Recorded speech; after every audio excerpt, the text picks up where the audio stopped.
Hi everyone, this is Larilyn with House of Akoti Design. Thanks for tuning in on the channel today. So what I'm holding here is McCalls 7622.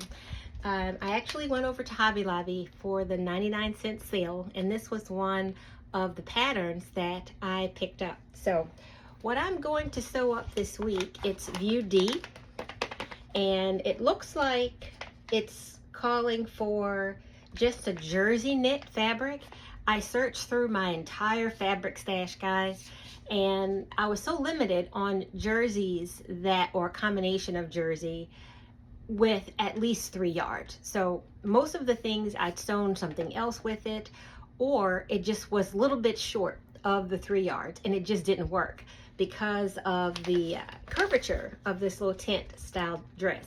So it's really cute. I extended it by probably about 3 inches, so it goes a little bit past my knee. And I'm about 5'3". So even with this pattern, when I tissue fitted, it looked like it was going to come a little bit right at the D with the hem. So I was thinking with fall coming up and, you know, me going through this hip surgery and having to go through PT and things, I could probably just wear some leggings or something underneath it to PT. But for the purposes of just being cute and comfy, View D should work just fine. So it calls for pieces 6, 7, 8, and 9. There is there's the collar here. There's this little neckband piece, and then it's just the front and the back. So it's just very simple, very straightforward. So let me show you what I have over here at the cutting table to get a glimpse of what this fabric looks like. So this is actually the fabric that I have here. It's just a gorgeous, like a cobalt blue jersey. I think it's like a rayon jersey because it's really soft. So it should have a really nice, pretty drape to it. This is the pattern of, that's the back piece. And both the front and the back will be on the fold. I did go ahead and I added just a little bit extra to the waist, which would also affect the hip for the pattern. I think this is a US size 16, which is roughly like around, I think like a 30. Let's look at the pattern instead of guessing. Let's look at the back. For those of you that are still trying to figure out these commercial patterns, on the back, if the waist is between a 38 to a 40 for large, I typically would fall in the medium, but I also looked at the hip, and the hip was 36 to 38, whereas my hip is over here. So, and then my bust is over here. So I just felt the best for me was for dress. I always fit the bust first. So that's 38 to 40. So I don't have to do those adjustments. And then the hip aligns perfectly in here. So I just have to do a waist adjustment. But it's also going to affect the hip, you know, because it's A-line. So I just thought it would be, you know, just a little extra flair, which I'm fine with. But this is how you pick your size. This is how I pick my size on the back of the pattern of these commercial patterns. So basically I have the back piece cut out on the fold here. I just have to cut out the front same way on the fold, and then the collar and the neck piece. And when you're cutting this out, I like to use my tailor's chalk to trace all around. I've added the additional 3 inches for length all the way from center back all the way around. So once I cut that out, I'm going to go in, I'm going to mark my notches where they are. And if I've included notches for the other views, because I may choose to do those other views at some point, so I just mark that as well, even though it says for views E and F along here. It's not applicable to this design, but you can see this little triangle up here is applicable to this design. So I typically copy everything from my tissue so that I don't have to necessarily ruin the tissue paper, right? I can just fold it back in and I don't have different sizes cut out. I just trace the size that I need and make the accommodations there. So I'm going to cut all this out and come back and show you what it looks like before I get to stitching. Guys, I rarely use the rotary cutter, but because this is jersey and it's kind of slippery, I'm going to go ahead, I'm going to try it. I'm just going to go ahead and try it. So I'm kind of going backwards here. I'm going to start over here on this side and just kind of work my way around, and let's see what this comes out as. And I hear great things about rotary cutters. I use them for small projects. I just never really loved using a rotary cutter. Some people love it, some people hate them. I don't think they're difficult to handle. I've always thought they were just more trouble than what they're worth. But, you know, for this project, I'm gonna go ahead, I'm gonna try it, and let's see if it makes a difference.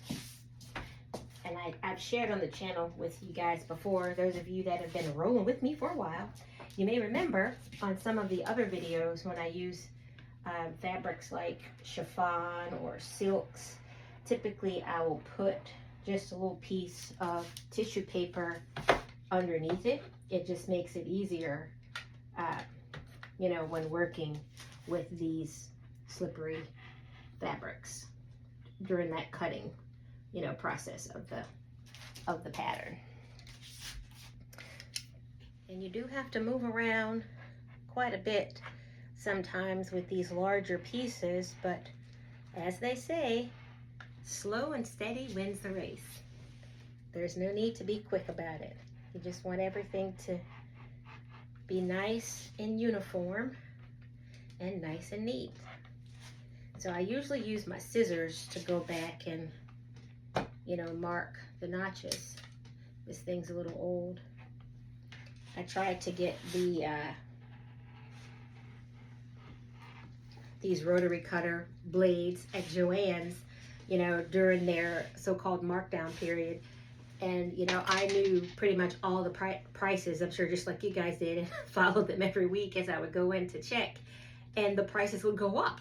So I'm thinking, okay, the pack of these blades were just such and such last week. Why are they more this week? So Joann's was playing games a little bit. So, of course, I didn't get those, but I'm still in need for some.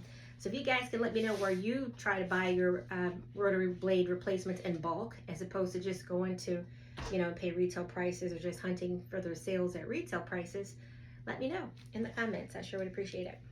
Okay, so here in front of me, I have the collar piece. I've already cut out the front and the back. This is piece number 9. And I just want to make sure that I go in and I mark all the notches, not really having to really mark the ones that are for views E and F because I'm sewing D. So on this one, the 2 large circles that are on each side of the fold line, I will go ahead and mark those. The triangles that are here, I will mark those as well. And there's also a notch on the upper side up here. So just want to mark all of my notches and symbols, and of course correspond that to your instruction sheet. And I will go ahead and take my trusty, and this is also on the fold, my trusty, it's like I have brain fog nowadays, guys.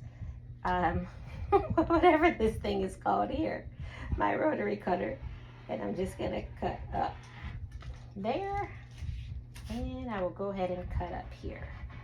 And just keep in mind that the 5/8 of an inch seam allowance, it's already included on this pattern. In very tiny letters at the top, it tells you that. Usually it's printed on your tissue paper, but for whatever reason, it was not printed, but it was stated in the instructions that 5/8 of an inch seam allowance is included. So once I have everything cut, I'm gonna go ahead and use my scissors. Got one little edge there, it's a little jagged. Even that out. All right, so I'm gonna go ahead and take my scissors, and I'm just gonna make a tiny little slit where the triangles are. And that's one that's for this pattern. Those are both for E and F, won't worry about that. And then what I like to do to mark like the little triangle symbols that you see here, I like to just use a, you know, a long, like one of my little pins here, and I just stick the pin through it, and I just mark it that way. Now, if you are able to draw a rectangle, You know, ideally, that's what you would do. But on this rayon jersey, it's going to be a little difficult to do that with tailor's chalk, especially my tailor's chalk, my white. It's eaten down, basically, guys, so to a nub.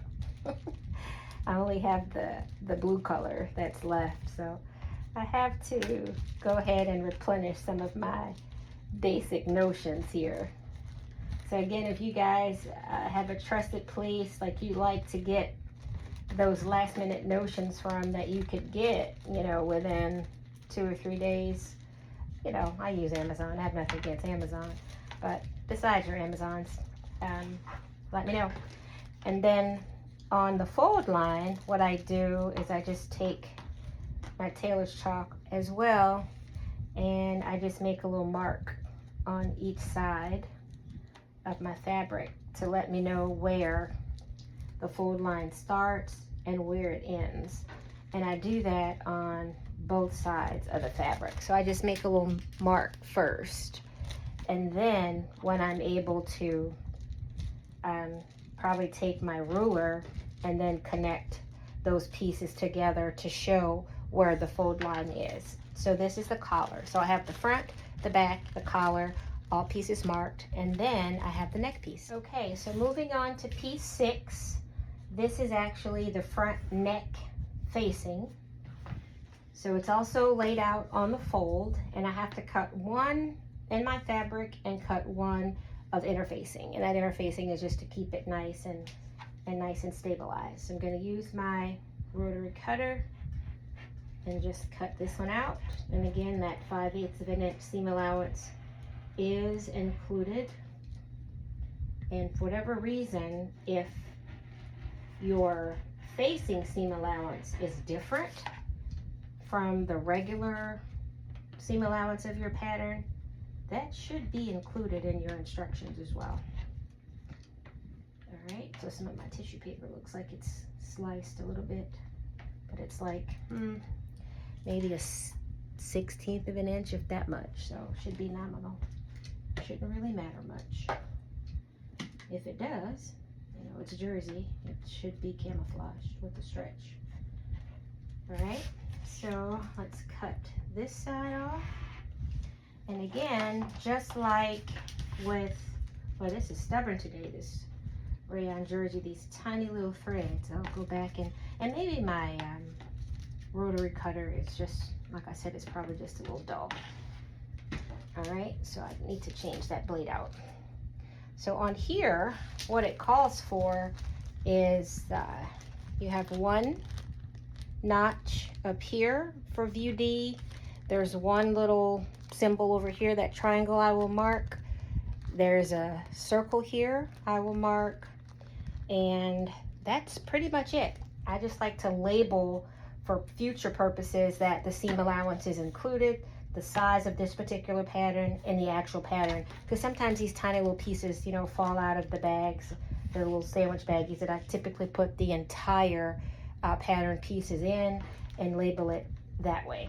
So we've got 6, 7, 8, and 9, only 4 pieces to sew this little cutie up. So keep watching. All right, so moving on to the interface piecing for the neck facing.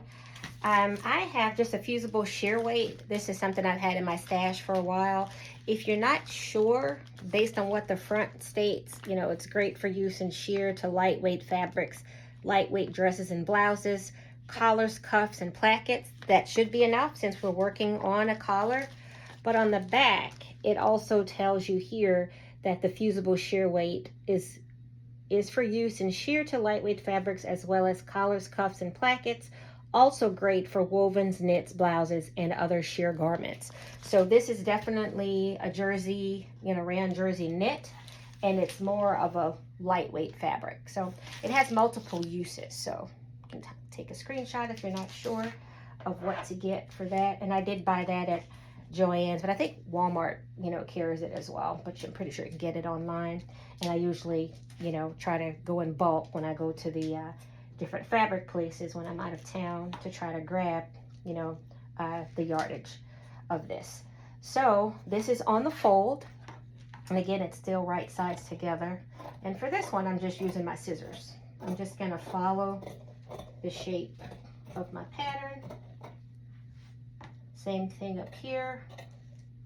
And it's okay if it's just a little short than your interfacing, simply because you'll have less to cut, if that makes sense, around it, because you want it to be nice, the edges to be nice and clean without that interfacing sticking out, so it's not making your seams bulky. And then the same thing here for my one little notch. I'm just going to go ahead and cut that little notch there. All right, so this will be fused to the actual neck facing. All right, guys, so we're going to lay these pieces out and get our instructions together to see what we have to do first. For those of you that are new, please consider joining the channel. You simply have to hit that subscribe button, hit the like. It would help so much for small channels like this to grow, and lets that YouTube algorithm know that, hey, this is a good video. Let's push it out for others to see and help House of Vakoti Design to grow as well. For those of you that have been with me for a while, thank you so much. Thumbs up to you, and thumbs up to you for everyone that's tuning in to the very end of this sew along for McCalls 7622. Just a really cute A-line tent style dress with a collar. Okay, so pulling out the sewing instructions, you just want to make sure you read through all of these types of stitches. These are the things that are required for sewing either of these styles. And when you guys hear me say like tent style dress, basically it's just a flared, wider version, extra flared A-line dress, I'm guessing. But it tells you the view here. So this one is like dress A, this is instructions for B and C. I'm going down to dress D, okay? And I think there's only like 10 or 11 steps. So that's 1, that's 2 through 6. And on the next page, yep, pages 3 and 4, it tells you here it's 7 through 11. And then you move on to dress E and F. So it should be very quick. And those of you that also speak Spanish, everything here is also in Spanish. But I'm gonna stick with the English instructions here for now. So basically on the first step, it's just your stretch fabric evenly in front and back of the needle while stitching so that it doesn't pucker or, bunch up really. First thing is we're going to fuse that interfacing to the wrong side of the front neck facing. It's telling you it's piece 6, right? Just follow the manufacturer's instructions on that little plastic insert that I showed you, and basically to finish the inner edge of the front neck facing. So when finish it, just clean finish it, with a serger. If you don't have a serger, don't beat yourself up. Just find the zigzag on your machine and just kind of zigzag around. Really important when you're sewing this dress up with your regular domestic machine, make sure that you're using a jersey needle. This fabric is a stretch fabric. So let's go ahead and do the interfacing first and finish that neckline off. Okay, so I have my fabric wrong side facing me, and this is my interfacing that's cut out to the shape of it, and I have the gluey, sticky side of my interfacing against the wrong side. So I'm just gonna go ahead and, well, that one's a little bit too hot. Let's see if we could stretch that out just a little bit. And basically it's just like an up and down motion. I'm gonna turn this around this way here. Just want to be real careful with your settings, because once it gets a little wonky under the bottom, it's gonna affect the way it looks. So I'm gonna stretch that out and make sure everything is nice and flat. And then really it's just an up and down motion. It's not really an ironing motion when you're fusing. That makes sense. And I'm gonna do that to that entire piece. Sometimes you have to just do a little test piece of it just to make sure that it's not, too hot. And that's pretty much it. Just kind of an up and down motion to do the fusing. And then what I like to do is to put my, what is it called? Sorry guys, it's been a crazy day today. Just to put my pattern piece back, you know, on it and remark, because sometimes the steam will remove your little markings.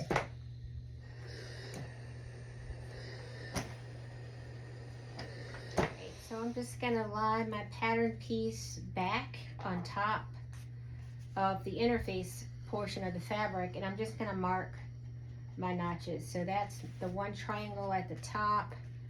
I have the little circle right here, and then I have the other triangle over here. And now you could actually draw the triangle out because it's easier on the interfacing as opposed with using just the jersey and the tailor's chalk.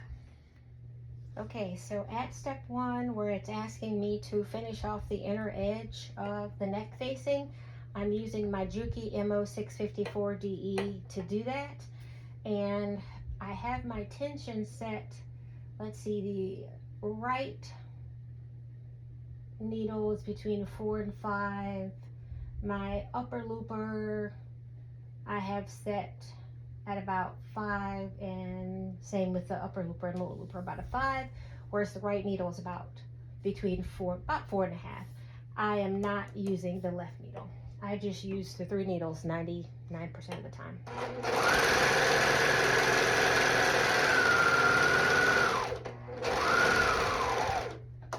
And here I'm just going to turn my fabric.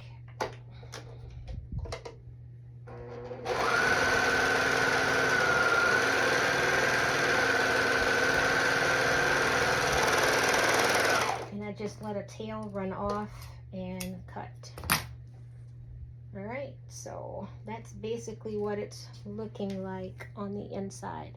And I did go ahead and change all of my threads on here to blue. I did leave the right needle white initially, and then you could see the little, even though they were minuscule, very tiny, tiny little white dots, you know, just for it to look nice and be uniform, I just made everything blue. So let's move on. Okay guys, so we've moved on to step 2. Just keep in mind, let's back up a little bit to the neck facing. The initial instruction said to finish the inner edge. Inner edge, a little confusing, it's actually the outer edge of the piece, because when you flip it in, that's going to be the inner edge or inner side of the facing. So a little bit confusing, so make sure you go back and read that again. Hopefully you're just following along first with the video, and then you go ahead and do the either zigzag or your serger finish. However, the only real difference is if you went ahead and you incorrectly finished off the inner edge here, it just shortens it a bit, but because it's jersey, you just have to pull just a little bit to get those notches to fit. As long as the notches fit, it should be fine. And again, this jersey is really stretched, so it should be okay. So I have right sides together of my facing to the front band, and I have all of this pinned. I've used a lot of pins, you don't really have to, but because I did shorten it a little bit on the inside, I just want to hold those positions. And then I'm just going to stitch all the way around, all the way up, and then I'm going to go in and clip at my notches like the instruction states at the small circles, and also diagonally clip so that it's easier to turn that facing in.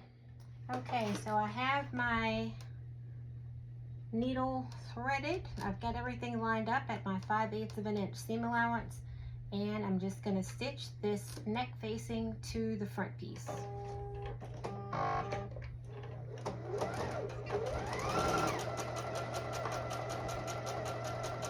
I'm just removing those pins as I stitch. I want to make sure my fabric is not bundled up underneath.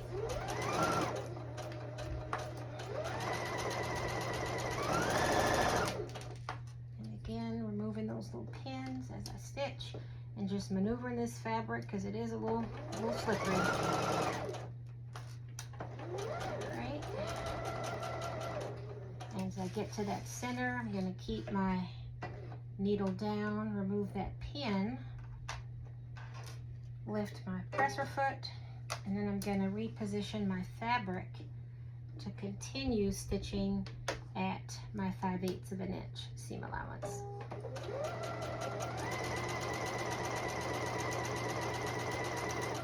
Following it all the way back to the top.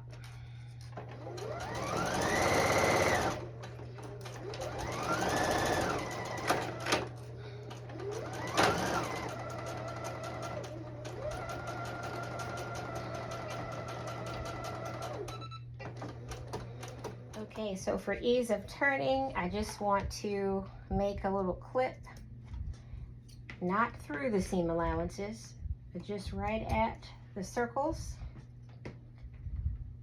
And I like to go just a little extra in a couple places to make it easier to flip this over as well.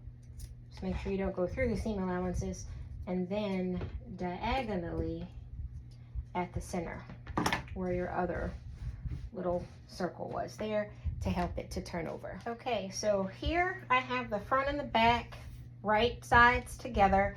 I have my side seams pinned all the way down as well as the shoulder seams, and I'm going to stitch both of those at the 5/8 of an inch seam allowance. Okay, so I have my presser foot down, needle down, lined up at 5/8 of an inch, right sides together, starting at the bottom of my hem on the side seam.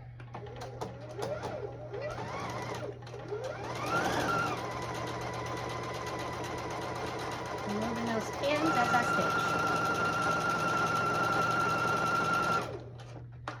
And I just want to make sure my fabric is not bunched underneath.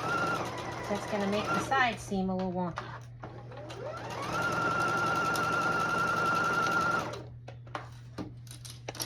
Again, take my time. It's a lot of fabric. Slow and steady wins the race, guys. And there goes my camera. Sorry about that. You're watching the floor instead of watching me.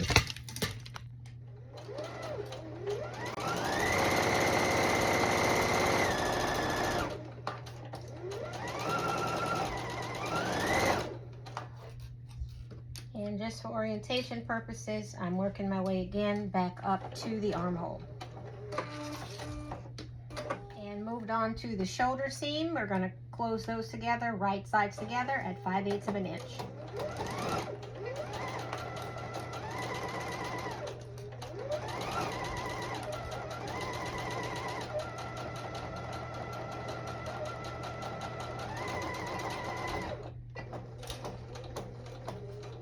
So both side seams, both shoulder seams, and meet me back at the cutting table. Okay, so step 5 just calls for finishing out the armhole. You can choose to do it, you know, following the instructions, where you just do a narrow hem, folding it in, cutting away the excess, and then folding it in again. I am going to just finish off with bias binding. I think it'll just be nice, neat, even finish. So I have my double fold bias binding. I just have it to the right side of the fabric, and I'm just going to stitch it very close to the edge. I know blue against blue is difficult to see. And then I'm just going to flip it to the inside and then stitch again. So there will be stitching along the armhole, but you would have seen stitching anyway with the narrow hem. So I'm just going to do that at the machine. Okay, so to let you see what that bias binding looks like, so what I've done was stitch right sides together, right, of the fabric and the bias binding, flipped it over to the inside. So what you now see is this is the inside of the bias binding against the wrong side of the fabric.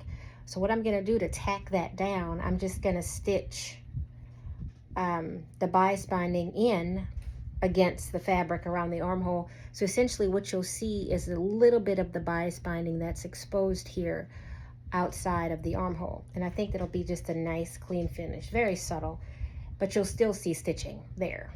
Okay, so just to get a close-up, that's just a little peekaboo of the bias binding as it goes around the armhole. So I think it's just a nice, neater, even finish as opposed to just doing a narrow road hem. So this is your shoulder seam, that's your armhole, just to give you a little orientation. So nice and clean. I'm going to do that on both. Okay, so moving on to the collar, which is piece number 9. I have the collar piece here. I have all of my notches and markings placed. So number 6 states, with right sides together, fold the collar number 9 along the fold line. So I have my fold line marked. So if I take right sides together and I fold that in here and here, it now states to, and I should have a notch on each end. So I have a notch here, and I should have a notch here. So that's perfect. That looks right. And I'm going to stitch between the large circles as shown. So if I have a circle here, okay, so in following with step 6, we have right sides together of the collar. I fold it along the fold line, stitch between the large circles, right? And then it states to clip to the large circles. So between the 2 circles, I've stitched from here to here, and then it states to clip to the large circles, not through the stitching, but just up to it, and that's easier for turning. And then according to number 6, we're just going to trim off that excess seam allowance within it to make it easier to turn as well. And I don't remember seeing where it says what to clip down to, but I've left about, I guess that's about a quarter of an inch that's left there, right in between. All right, so then the next thing, it says in number 7, we're going to turn the collar right sides out and press. Okay, so this is my collar. Now I've turned the right side out, and then we're going to step 8, open out the ends of the collar with right sides together. So we're going to open out the ends like this, right? The end of this one we're going to open out. We're going to take the end of this one and we're going to open it out. And then it says to put right sides together. So what I'm going to do is grab my trusty pins to hold these edges together, and there should be notches that line up along here. So that's what those notches were for. So we're going to pin all along the edge of the collar edges like so, and make sure it's nice and even. So this should be our collar edges. So if we look at the picture to the right, we should have the right side of the collar piece, and on this side you should be looking at the wrong side of the collar piece. And we're just going to stitch at the 5/8 of an inch seam allowance along the wrong side of the fabric, right? So if you look at our picture, this lines up pretty well. So right side is over here, and you're looking at the wrong side of the fabric, right? Because you pinned right sides together. I hope that makes sense. So we're just going to stitch it at 5/8 of an inch seam allowance here. Okay, so once we turned that in, essentially what you have is you have the collar, right? And then on the inside, this is your center back seam here. It's difficult to see blue on blue, but I'll kind of open it up there. That's your center back seam that lines up with that collar seam. Okay, so that's where we are. So here, that's all finished right sides of the fabric, and the only thing that you can see underneath that hangs below is the wrong side of the fabric, where you could see that center back seam there. Okay, so moving on to number 9, that's our center back, and then we've pinned the raw edges together here, and then it says to pin the collar to the dress matching the centers. And then you're going to stitch in again, stitch, pin the collar to the dress matching centers, center back of your collar or center back of the dress. Stitch it, stitch again 1/4 inch away within the seam allowance, and then trim close to the stitching and press the seam towards the collar. And the last thing you're going to do is to do the narrow hem at the bottom. So let's get the back of our dress here. Okay, so for orientation purposes, I have my collar raw edges to the raw edges of the back neckline, right sides together, and I've pinned it. So essentially you have like a little tube in here.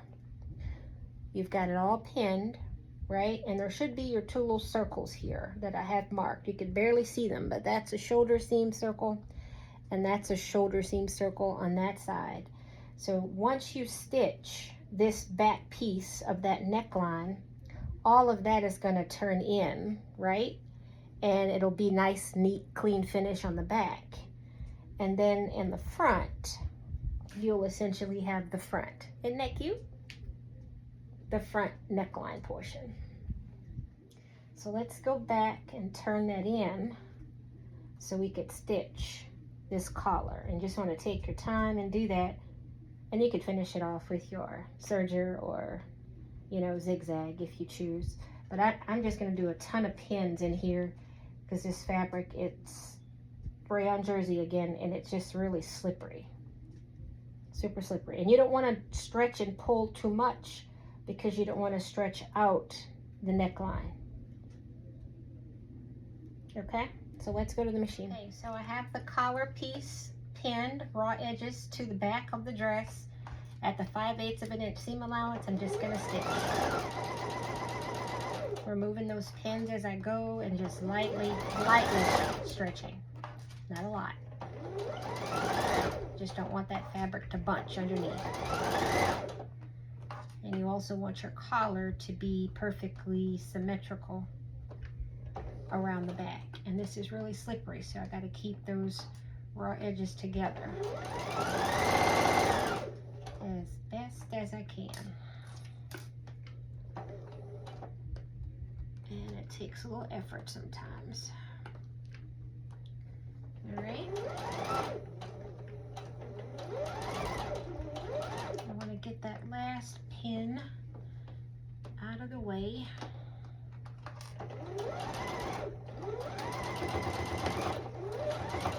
And now back stitch.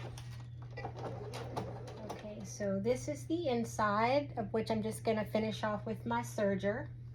And when I flip it, it'll just be a nice clean finish here on the back. And when I flip it to the front, look at that. Isn't that cute? And all of that, you know, parts here will be serged. Look at that. Isn't that cute? I think I would definitely remake this again, maybe in a printed jersey fabric. I didn't press along as I typically would do with my wovens.